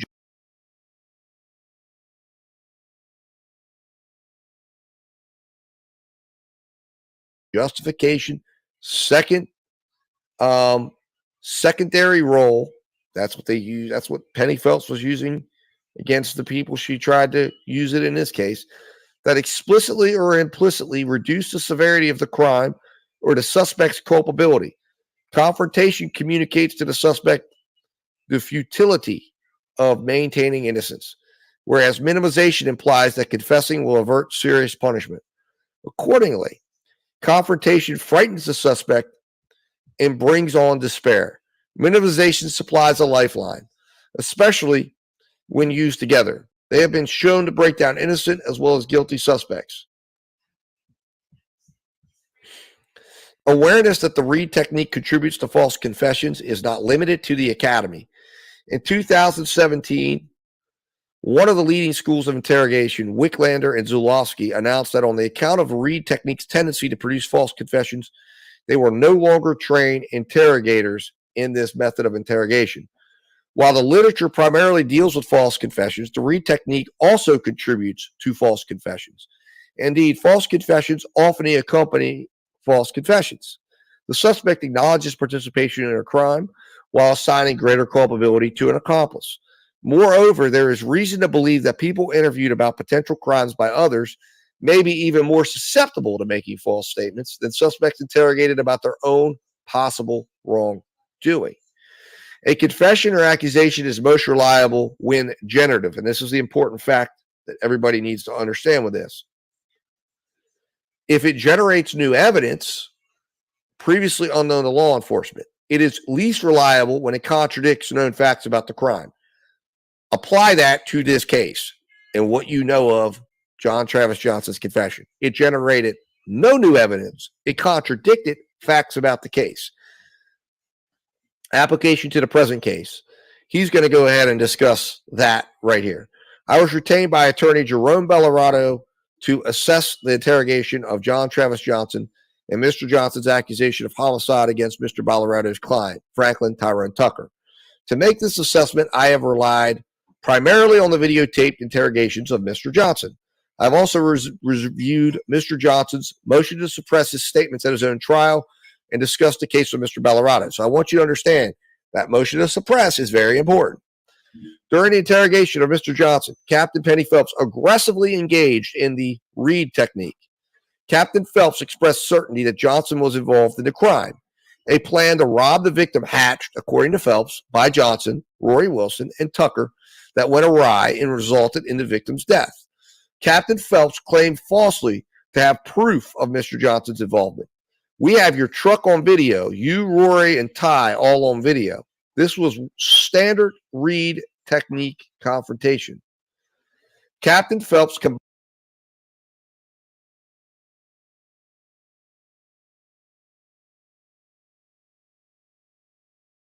come back. There is no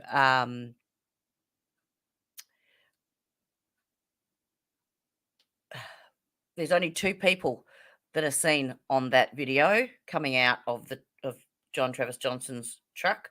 Two assailants going in and one coming out. Not three, two.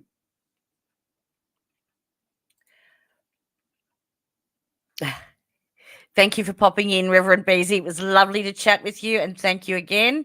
And I look forward to hearing from you again. Have a good night.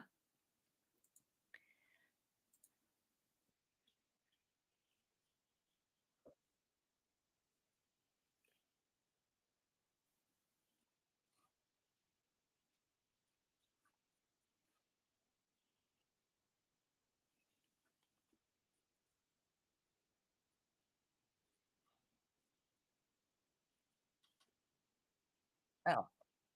Who got jammed up in a bad thing. Crime are common minimization themes. Sorry, Stephen. Captain Phelps urged Mr. Johnson to place blame for the crime on Mr. Tucker, the asshole in the story, who broke bad and killed the victim. Johnson eventually adopted Phelps' version of events wholesale. His accusation and concomitant confession was non-generative, merely telling Captain Phelps what she claimed to already know. And to my knowledge, Mr. Johnson's version of events is contradicted by scientific evidence and eyewitness testimony. Significantly, Mr. Johnson himself has described how the Reed technique broke him down and produced a false account from him. His motion to suppress his confession at his trial states as follows. Captain Phelps not only lied to Mr. Johnson about video surveillance, which did not exist, but also the former captain repeatedly lied to Mr. Johnson regarding statements made by witnesses as other suspects, which were never made, in order to incentivize John Travis Johnson into making a false confession. Mr. Johnson subsequently recanted this recantation, but as part of a plea agreement that ended his incarceration. Applying my knowledge of criminal interrogations as described in paragraphs above to the facts of this case described in paragraph, I can say with certainty that Mr. Johnson's accusation of Mr. Tucker came after he was exposed to the interrogation tactics known to contribute false confessions and false accusations.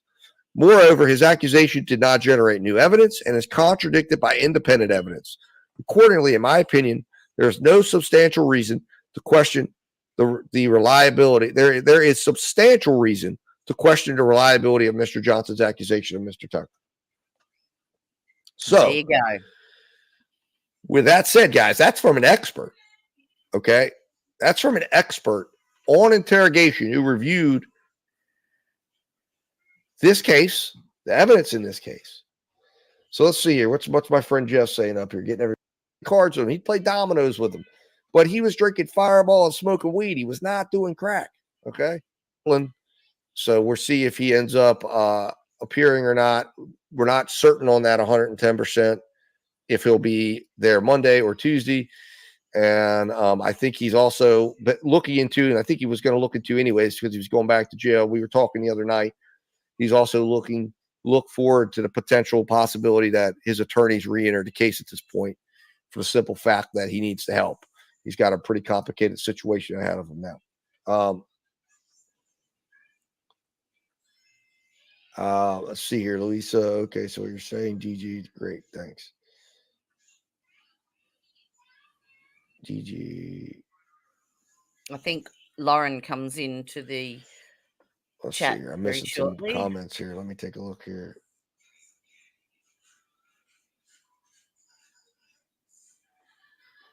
Okay, first of all, yeah, Louisa, a couple of things to understand. Ty was not smoking crack that night, well, by his own testimony.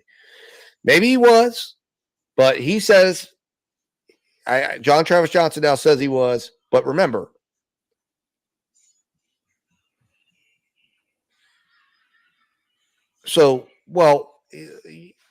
Louisa, you have to understand, he wasn't a resident of that place. So yes, he was not a crackhead.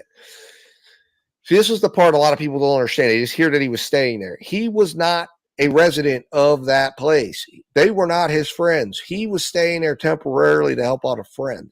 That is established. That is a proven fact. He was there to help out another gentleman who had gotten a restraining order that didn't allow him to be around someone in that place. When that person returned, he had to leave. He reached out to Ty, and Ty was going to be off for a few days from work.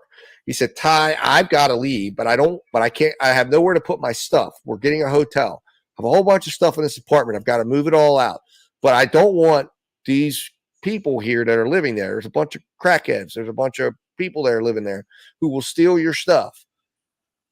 So I don't want that to happen. Can you come stay here for a few days until I can get my stuff out? That's what happened.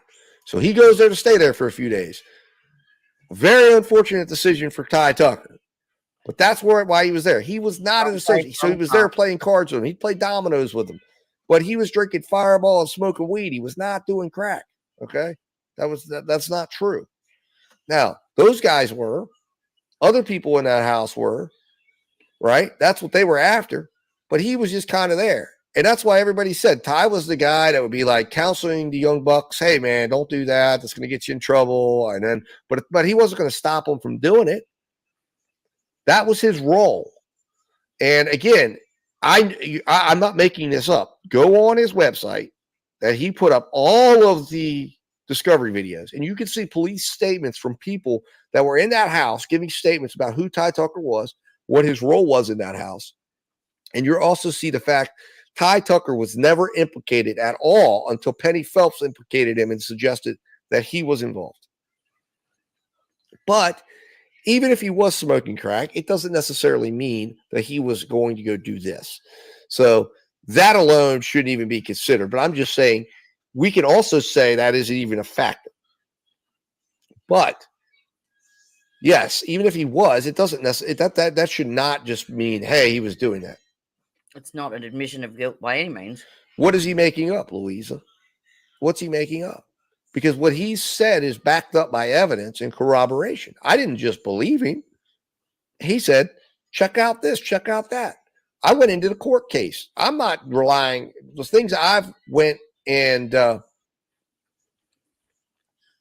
things I've went and saw did not all come from Ty Tucker's website. I went into, like anyone can, go to the Monroe County Clerk's office. You can go back for 7 years. There's a wealth of documents. There's a wealth of documentation. There's transcripts. I think there's a high probability of him obtaining legal representation now on his behalf because he can't defend himself whilst he's incarcerated. So I'm hoping that they can establish probable doubt. But yeah, if he continues to go pro se, I don't know what the outcome will be, unfortunately. There's Don't know. depositions. There's police reports. There's incident reports. There's police statements all on that site now, all open for public dissemination because the gag order got lifted. I think that's why they've arrested him now. To shut him up. And well, yeah, DG, the other thing is, I mean, you lose your teeth if you're homeless, so you don't have a dental plan and you're out there on the street, and you're drinking and you're not brushing your teeth. I mean, yeah. I mean, but yeah, I mean, that's what I'm saying. I don't, Ty has it. Ty, I think maybe doesn't communicate things as clearly as well. He says something and it doesn't always come across the way he wants to because he's trying to communicate. Like, the problem with that is he's got to preserve the record and be able to make the objections in order to preserve that record so that he can appeal it. And at this stage, he hasn't managed to do that from the previous trial. So that's where having legal representation comes in extremely handy because they know where to make the objections and they know how to put things on the record so that they can appeal it. Because I don't think he stands a very good chance of getting granted an appeal based on the first trial because of his inability or lack of knowledge on how to preserve that record. Like he's got all this stuff in his head and he throws it out there and it just doesn't come across right because you haven't seen all the documents. Yes, which is one of the reasons why, I've been talking with Ty about, he and I had talked multiple times about him coming up on the channel, but I felt it important that I needed to get, and I waited too long, obviously, but I wanted to get certain things out. I wanted to have stuff out for my viewership that would put a base of information out so that instead of him trying to tell you these things, we already have seen it. And well, Louisa, what paperwork have you read? And if you're talking, and if by watching the case you mean watch just the trial, that is not enough. You've got to go in and read and watch. You've got to go watch the actual police interrogations. No greater proof of how weak this case is when a pro se defendant who is clearly a bit disorganized, who didn't have all his ducks in a row, and he's able to come in and get a 9-3 mistrial. She establishes a few facts. Now, that's also why I tried to tell Ty, that's the evidence you need right there to say, get a lawyer involved, because if you have an organized lawyer and an organized defense who's cross-examining witnesses and putting forth the suppression motion. All right. But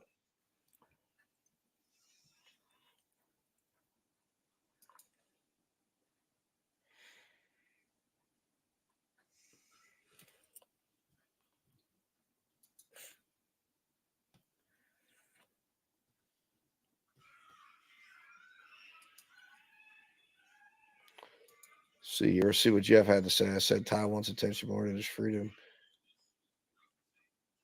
Well,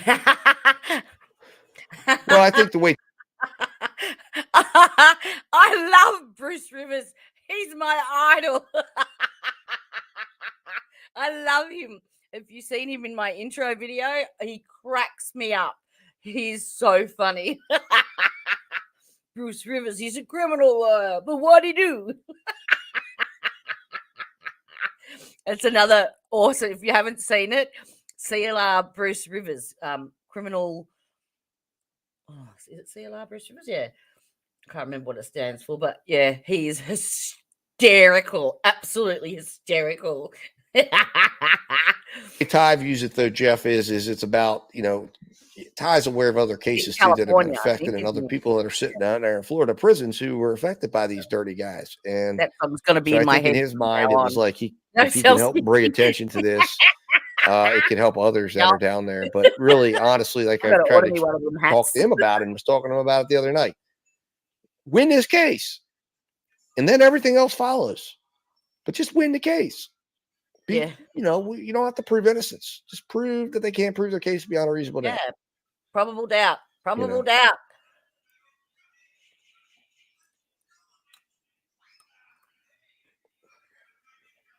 Come on. Show Lauren's comment. I'm running out of cashews. Good. Well, that's excellent news, Lauren, because I think it would be very difficult for him to be able to manage his defense from behind bars. I really do. I think it would be a tremendous undertaking that. Whilst on that subject, I'll take these off because I can't read without them. Lauren's Facebook update today on Ty. Thank you all for your continued support of Ty during this difficult and unexpected turn of events. Ty remains in Portland, Oregon, and is currently being held in Multnomah County Detention Center. He has maintained routine contact with me. He's in good health and is as determined as ever to continue the fight to prove his innocence.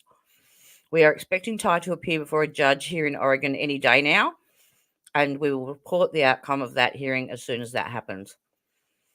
We are working to obtain all the information we can and pass it along to the public as soon as possible. Updates on this case will continue. Stay tuned. Now, it's my belief that Stephen has the link. I've tried to look for it. He has the link to the Portland courthouse for the hearing. I can't find any calendar on any of the courthouses down there with a link to a stream. So I've actually emailed Justice is a process to see if we can perhaps do that stream together. Fingers crossed. That would be really good. Just very well probably would give the state a chance to convict them with the BS that they're going to pull and the way they can argue to the jury and put things before the jury in a way, and then distract Ty in his closing argument. I mean, and Ty's not going to be in any mental state, being in jail all the time to be ready for trial. Bruce Rivers is a criminal lawyer, but what do you do? I feel like if it's Ty now, since he's locked up, he needs a lawyer now more than ever. He can't fight it when he's locked up. Hire a lawyer, hopefully a good one, and he'll win the case. Yep.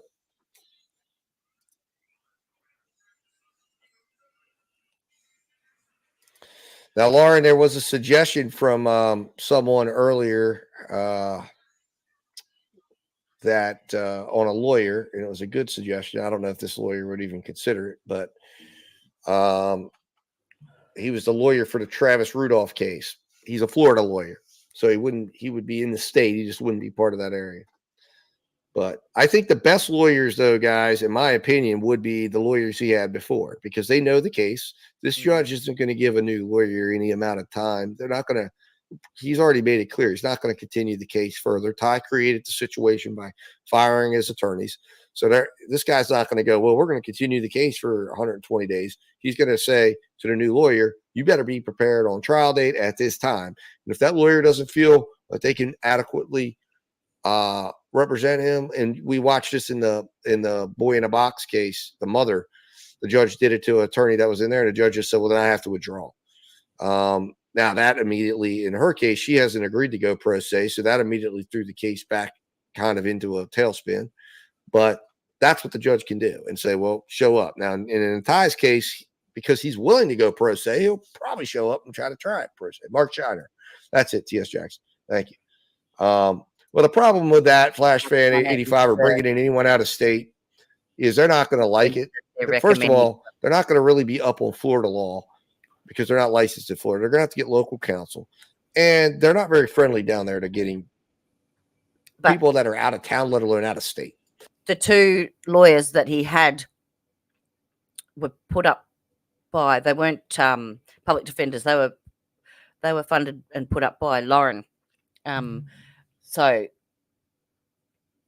they're not like, it's not like they were terrible lawyers at all. Not that a public defender is a terrible lawyer, but yeah, he was getting good representation. But the reason he chose to go pro se was to get the story told, basically, to get it out there that this could happen to anybody.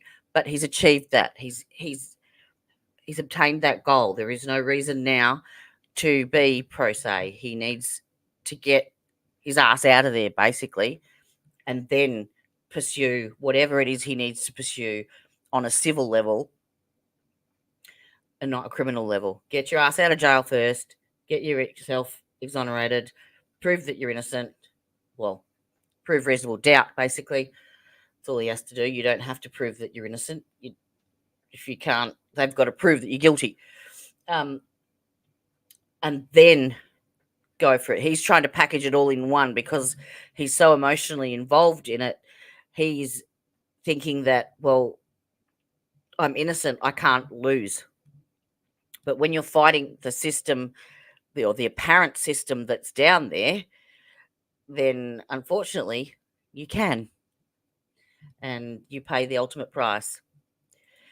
That's right. He can't help himself or others if he's inside. So what he needs, he doesn't need Mark Geragos. He doesn't need Johnny Cochran if he was still alive. He doesn't need some amazing this guy is awesome lawyer to come in here. He just needs a lawyer who is competent, who knows how to argue, and he can beat this case because this is a very weak case.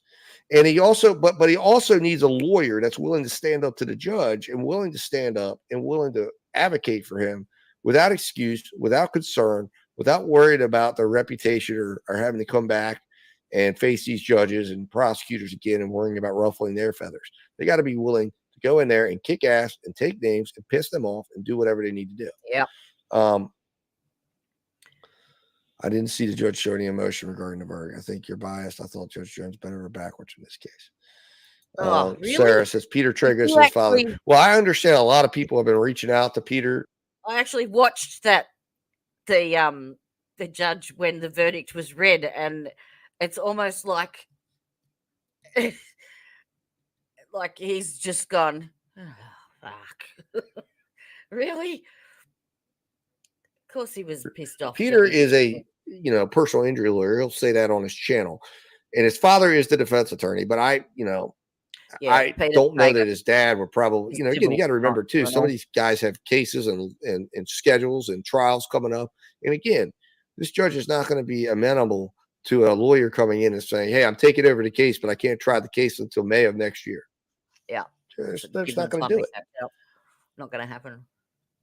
Oh, good. Oh, Shiner is. Oh, that's awesome news, T.S. Jackson. That's great because I'll tell you what, I was not impressed with Tim Farragher's attorneys at all. So I hope she's got a shot then, and she needed to bring in a heavy hitter like that. I'm glad he's involved. He's a really good attorney. I really, really was impressed with him with Travis Rudolph. He reminded me a lot of my dad. And I really liked him. I remember watching with my dad and my dad and I were watching him together.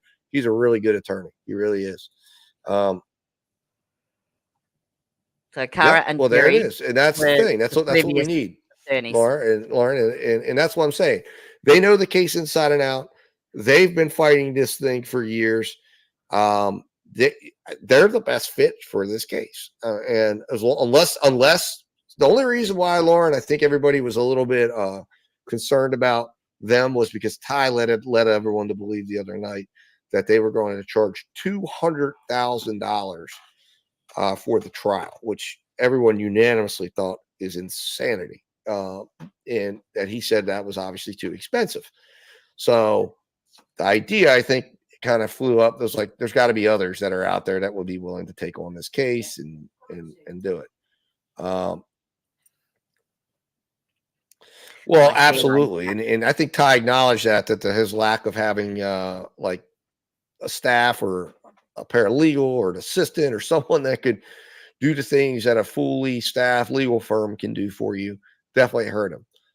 Well, he could direct you to someone, right? But the point is, though, under your charges, there is someone here. So Peter is not going to direct, anyone to direct them to anybody that is going to charge less or do less than what the attorney said he had. So that's why they need to come back in unless they're unavailable or unwilling. And then that would be a situation where they could do that. Going in and out of my I agree with you, T.S. Jackson. Tim Farragher's attorneys were terrible. I don't know where he got those guys from. I was so unimpressed. I reposted that trial up and rewatched it again, and it was as bad the second time I watched it as it was the first time. It's really, really bad. And I was not surprised he got convicted. I was only surprised it took him. It didn't take. I thought it would have been quicker. And then that man, not to say that he doesn't, maybe he deserved to go to prison based on what he did in that case. But I felt like the attorneys in that case were not very competent, in my opinion. It was not a good defense. It was not good work at all.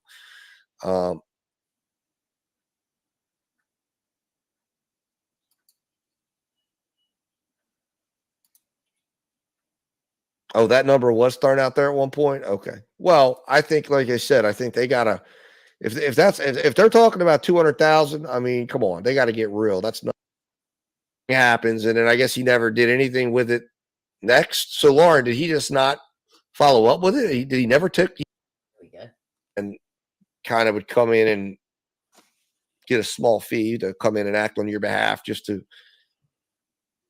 give you your rights and say, okay, do you want to waive extradition or not? If he waives extradition, it's easy. And then Florida has like 30 days to pick him up. And if they don't pick him up, he gets released.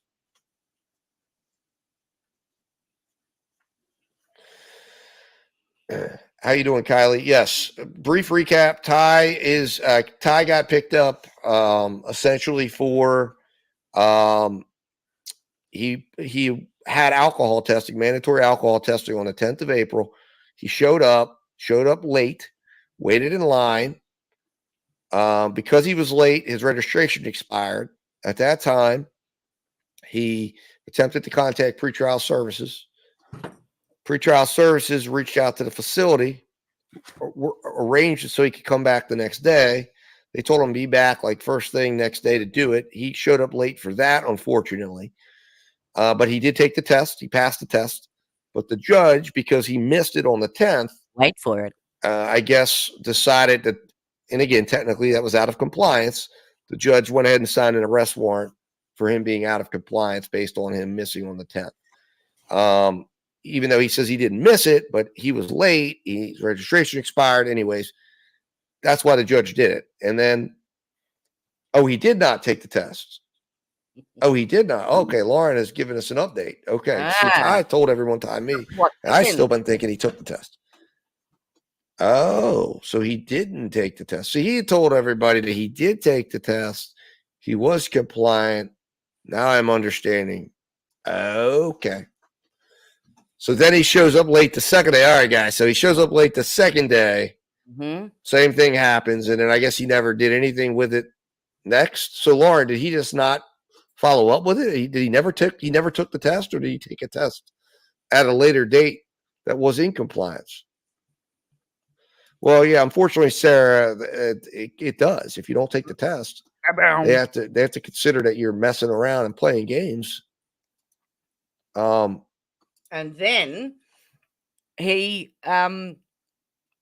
decides that he's going to do the right thing in his own mind and surrender himself in the Florida Keys. But he forgets he's got the ankle monitor on. He doesn't follow the process of alerting anyone that he's leaving the confinement of his house arrest to travel on an aircraft out of the country. And subsequently, as soon as that ankle monitor detects that he has left his confinement, it alerts and sets off a what's it called? A fugitive alert. So they pick him up at the airport. So it's just a unfortunate progression of some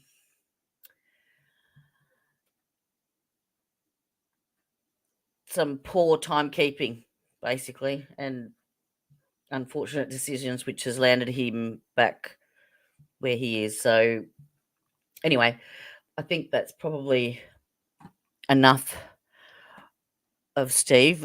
But please do head over to, I'll put his information up again on his site, because he's a wealth of knowledge, and he will be live streaming, as I said, the hearing that Ty will appear in front of the judge in Oregon. But as he said, they can only hold him for 30 days in Oregon because he's not, the charges are in Florida, so they legally can't keep him any longer than that. So this is, justice is a process. Let me take out my, there we go.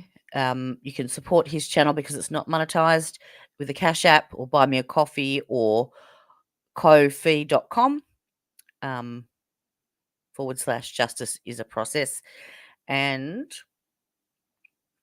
that is his Facebook page logo, not Facebook, YouTube channel logo. So now the other thing that I wanted to update everyone on too, so we've done Darrell Brooks. He took a plea deal, and his sentencing hearing is either June or August 17th. I'll have to double check on that, but that was for charges relating to allegedly running over his ex-girlfriend, Erica Patterson, and the injuries caused in that injury just weeks before the Walkinshaw parade, and intimidating a victim, witness intimidation, and bail jumping. So he took a plea deal on those 3 charges, and I think they dropped the 3rd bail jumping charge as part of the deal.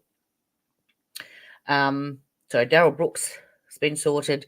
We'll keep you up to date on Ty Tucker, and I've been emailing Lauren, so hopefully she can update me if I miss the live stream with Stephen. And wish them all the best, basically. I will keep you updated as much as I can. And I'm going to extend the invitation to Lauren to see if she wants to come on to the channel just to have a chat and update everyone. I can't promise anything, but I'm doing my best to get that to happen. And the other thing that I need to update everyone on is the Chad Dolman case. Apparently they've been granted a continuance. The trial was supposed to begin in July of this year. And yeah, they've been granted a continuance until I think the end of January in 2025. So that one's been put on the back burner for now. But there's a couple of trials coming up that, whilst horrific, I'm going to investigate. Actually, Judge Boyd is starting one today, the 7th of May. And there's another one starting on the 17th of May that I'm looking into as well. But at the same time, I'm doing a deep dive on all of the aspects of Ty Tucker's case that are so-called dodgy. And I'm going to try and put up a presentation and a video just to piece it all together so that it's not so bitsy. So thank you very much for joining me again on another live stream. I shall be back in the next couple of days, no doubt. Hopefully you're not sick of my face by then. And enjoy my new little outro creation that I played with today. Thank you for joining me, and until next time, I bid you adieu.